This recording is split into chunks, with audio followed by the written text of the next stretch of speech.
Hi folks, it's time for a second tidbit in the story of Abraham, in which the Lord vows a promise of the land to Abraham and to his offspring. Essentially, he's saying that Abraham is going to be the generational ancestor of this land, and this land is going to belong to Abraham's offspring, his descendant, forever. Abraham is looking for some certainty on this. He says, Lord, how will I know that this will belong to me?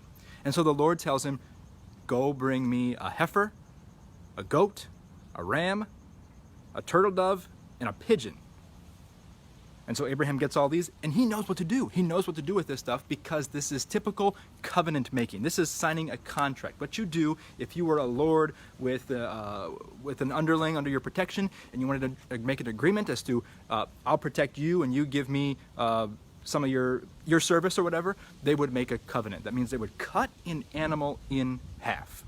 Might sound strange to you, but that was some of their property going into this agreement. They'd cut the animal in half, and they would put one side of the animal here, one side of the animal here.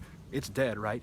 And they would walk through the pieces together, indicating that if I'm to break this covenant, then may I become like this animal. And if you are to break this covenant, then may you become like this animal. It wasn't just a handshake, right? They were serious about keeping steadfast love with one another, keeping loyalty to the promise and agreement.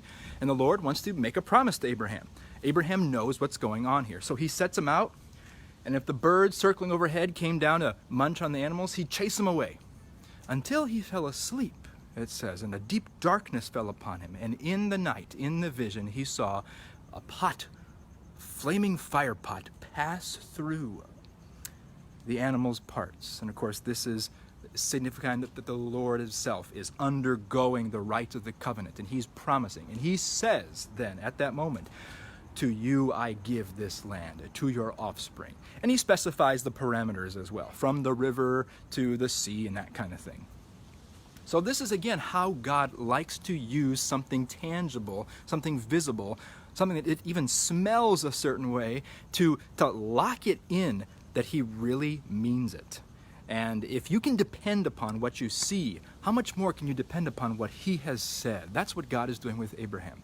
Now, the New Testament figured this all out, saying that the Lord was not merely promising Abraham a certain territory, but he was promising Abraham that Abraham would inherit the world from God, and that the one who is born through Abraham's line, the descendant, will be the one to unite God and man into an inheritance on earth. That's Jesus Christ. And so we definitely want to read the story of Abraham with eyes that are attentive to these details, because it's very important for us to see what's going on in the world. It has to do with what went on a long time ago. And God promises to put heaven and earth together in Abraham's offspring. That's all for now. We'll talk to you next time.